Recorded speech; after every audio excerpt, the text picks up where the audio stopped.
And Bonds hits one high. Hits it deep. It is out of here.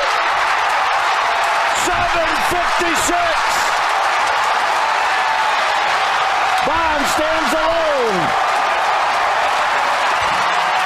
He is on top of the all-time home run list.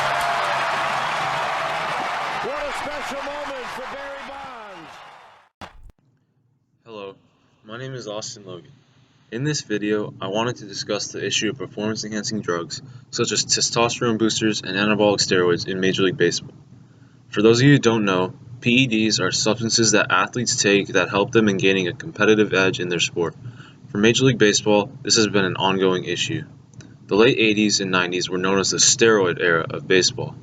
While many argue that that time has passed, the issue of performance-enhancing drugs still very much exists. There are many violations of the MLB's drug prevention program every single year. That is why I am arguing that PEDs in baseball is still a very major issue due to the fact that many people are still getting caught taking these substances, as well as the fact that the consequences for convicted players isn't very severe and it's very easy for them to get around the testing. Many players are able to get around the drug testing put in place because there is zero testing during the offseason. Any player could potentially utilize a PED during the off-season, and by the time their next mandatory test comes along, the drug is completely out of their system. Also, players that are convicted don't receive very severe punishments. The typical sentence for a guilty player is a suspension from play for a number of games without any pay.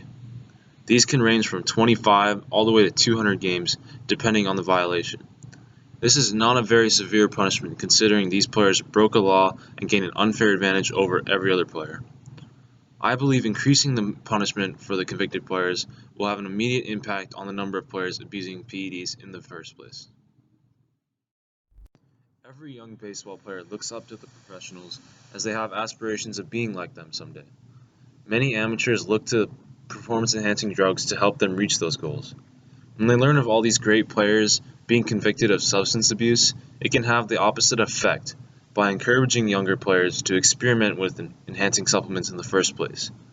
All they grasp is the short-term benefits like the increased strength and muscle mass. They neglect to see the long-term negative health effects such as baldness, shrunken testicles, infertility, and the list goes on and on.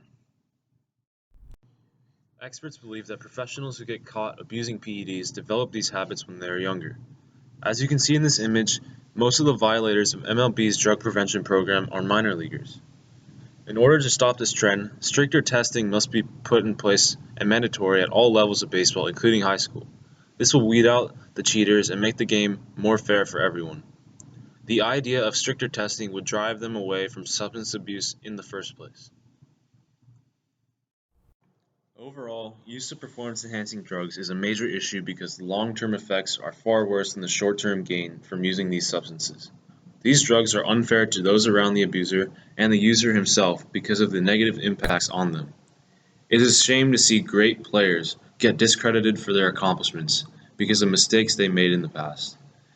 Many steroid abusers like Barry Bonds and Alex Rodriguez were terrific players before they even touched those drugs. Increased testing and punishments for convicted players at all levels will be the next step in permanently ridding baseball of PEDs.